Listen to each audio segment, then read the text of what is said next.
بسم اللہ الرحمن الرحیم۔ السلام علیکم پیاری بہنوں اور بھائیوں، آج ہم خاموشی اور کم بولنے کے فائدے کے بارے میں بات کریں گے۔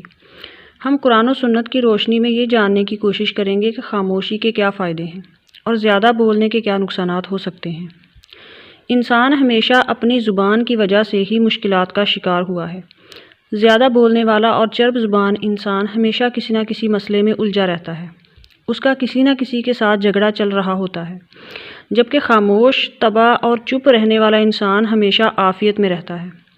ہمارے بڑے کہا کرتے ہیں، ایک چپ 100 سکھ، اور اس بات کا مشاہدہ آپ خاموش رہ کر کر سکتے ہیں۔ کیا آپ جانتے ہیں کہ خاموشی کی بھی ایک زبان ہوتی ہے جو کہ بولنے سے زیادہ پر اثر ہو سکتی ہے؟ بعض اوقات ایسے بھی حالات ہو جاتے ہیں کہ آپ کے الفاظ کی کوئی اہمیت نہیں ہوتی، آپ اپنی بات دوسروں کو سمجھا نہیں پاتے، یا پھر کوئی آپ کی بات کو سمجھنا ہی نہیں چاہتا۔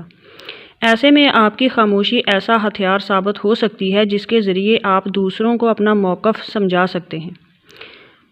پہلے تو یہ کہا جاتا تھا کہ عورتیں بہت بولتی ہیں، عورتیں کبھی خاموش نہیں رہ سکتی، لیکن اب یہ طرز عمل عام ہو چکا ہے۔ ایسے مرد بھی آپ نے دیکھے ہوں گے جو اس کام میں عورتوں کو پیچھے چھوڑ چکے ہیں۔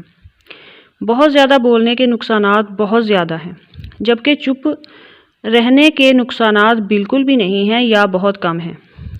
یاد رکھیں، آپ کی ہر بات اور ہر لفظ لکھا جا رہا ہے، اور جو کچھ لکھا جا رہا ہے اس کا حساب بھی دینا پڑے گا۔ قیامت والے دن جب نامہ اعمال کھولے جائیں گے تو انسان اپنا رجسٹر یا نامہ اعمال دیکھ کر حیران ہو جائے گا کہ اتنا بڑا رجسٹر ہے، اس میں تو ایک ایک بات اور ایک ایک لفظ درج کیا گیا ہے۔ ذرا سوچیں، اتنا لمبا حساب آپ کیسے دیں گے؟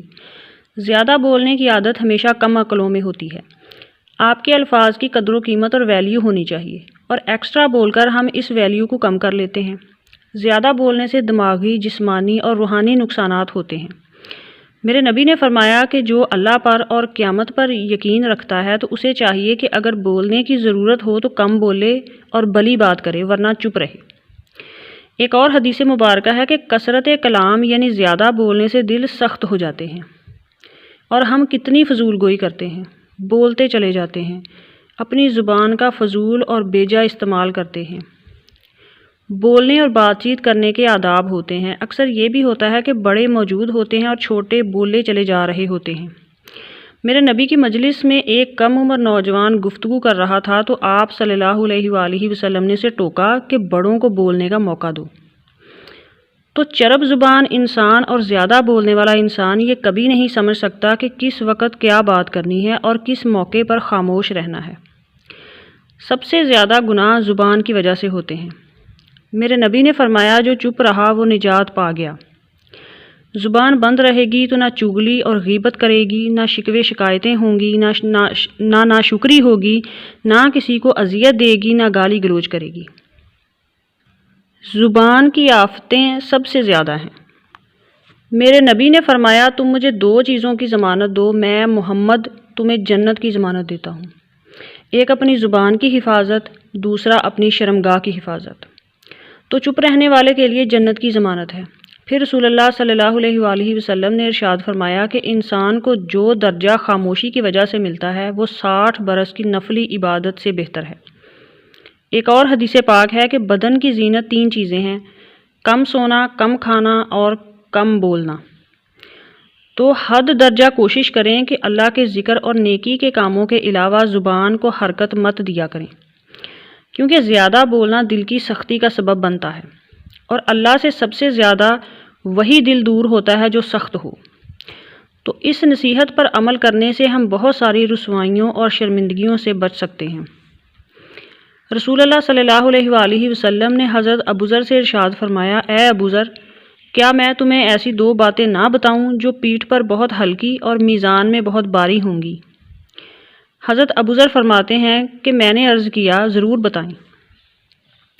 رسول اللہ نے ارشاد فرمایا، نمبر 1 زیادہ خاموش رہنا، اور نمبر 2 عمدہ اخلاق۔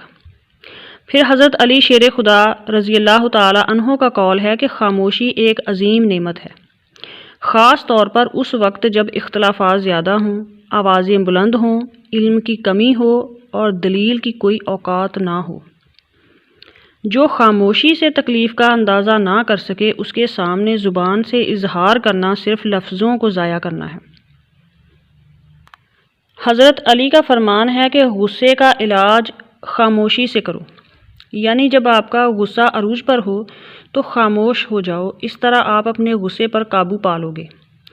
مولانا رومی کہتے ہیں کہ خاموش رہو، صرف خدا ہی تمہارے دل کا بوجھ ہلکا کر سکتا ہے۔ حضرت علی نے فرمایا کہ جب انسان کی عقل مکمل ہو جاتی ہے تو اس کی گفتگو مختصر ہو جاتی ہے، تو زیادہ بولنا کم عقلی کی دلیل ہے، اور خاموش رہنے سے آپ کو دوسروں کو سننے کا زیادہ موقع بھی ملتا ہے۔ جب انسان بولتا کم اور سنتا زیادہ ہے تو اس کی عقل میں اضافہ ہوتا ہے، بہت کچھ آبزرو کرنے کا موقع ملتا ہے، بہت سے راز کھلتے ہیں۔ جب آپ کسی کو فضول گوئی کرتا دیکھیں یا غصے میں چلاتا ہوا پائیں تو خاموشی سے اس کو سنیں۔ یہ خاموش رہ کر دوسروں کے بارے میں جاننے کا بہترین موقع ہوتا ہے، کیونکہ غصے میں اور چرب زبانی میں اس کی اصلیت اندر سے نکلتی ہے۔ یاد رکھیں، خاموشی ایک ایسی عبادت ہے کہ شیطان اسے بگاڑ نہیں سکتا اور رب کے سوائے اسے کوئی جان نہیں سکتا۔ قرآن و حدیث کی روشنی میں آپ نے دیکھا کہ خاموشی کتنی بڑی عبادت ہے۔ بزرگان دین کے خاموشی کے بارے میں اقوال بھی موجود ہیں۔ اب دین سے ہٹ کر اگر دنیا داری کے لحاظ سے بھی دیکھا جائے تو خاموشی میں عافیت ہی عافیت ہے، خاموشی کے فائدے ہی فائدے ہیں۔ خاموشی انسان کا بہت بڑا برم ہوتا ہے۔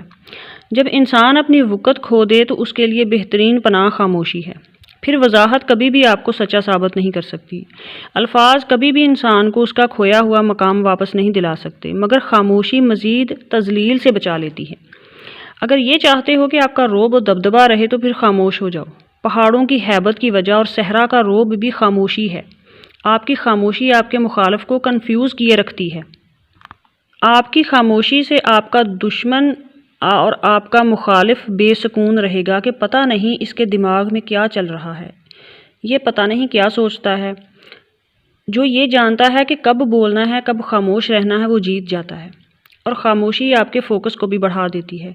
بولنے سے پہلے سوچ لیں کہ آپ کے الفاظ کی کسی کو ضرورت بھی ہے یا نہیں۔ خاموشی اور فوکس ایک ساتھ آتے ہیں۔ آپ خاموشی میں سوچتے ہیں، اگر آپ سوچ رہے ہیں تو بول نہیں سکتے، اگر بولتے ہیں تو سوچ نہیں سکتے۔ زیادہ بولنے والے کی بات کی کبھی ویلیو نہیں ہوتی۔ لوگوں کا بھروسہ جیتنے کے لیے بولنے سے زیادہ چپ رہنا ضروری ہے۔ آپ کا برین خاموشی میں زیادہ انفارمیشن اکٹھی کرتا ہے۔ عقل مند لوگ زیادہ بولنے کی بجائے دوسروں کو بولنے کا موقع دیتے ہیں، انہیں سنتے ہیں، وہ دوسروں سے سوال کرتے ہیں اور ان کو سنتے ہیں۔ اس لیے دوسروں کے نزدیک ایسے لوگوں کی قدر و قیمت زیادہ ہوتی ہے۔ لوگ انہیں سننا پسند کرتے ہیں اور انتظار کرتے ہیں کہ یہ کب بولے گا۔ کچھ لوگ خاموشی کو تنہائی کے معنوں میں لیتے ہیں اور ان کی ہمیشہ یہی خواہش ہوتی ہے کہ لوگ انہیں دیکھیں، لوگ انہیں سنیں، انہیں پسند کریں، لیکن اس طرح انسان اندر سے کمزور ہو جاتا ہے۔ توجہ حاصل کرنے کے چکر میں بولتے رہنے سے بعض اوقات انسان اپنی کمیوں کو بھی دوسروں پر ظاہر کر دیتا ہے۔ منہ سے نکلے ہوئے الفاظ کبھی واپس نہیں ہوتے، اس لیے پہلے تولو پھر بولو۔ خاموشی کا بھی اپنا ہی مزہ ہوتا ہے۔ جو خاموش رہنا جانتا ہے وہ اس کی لذت کو سمجھ سکتا ہے۔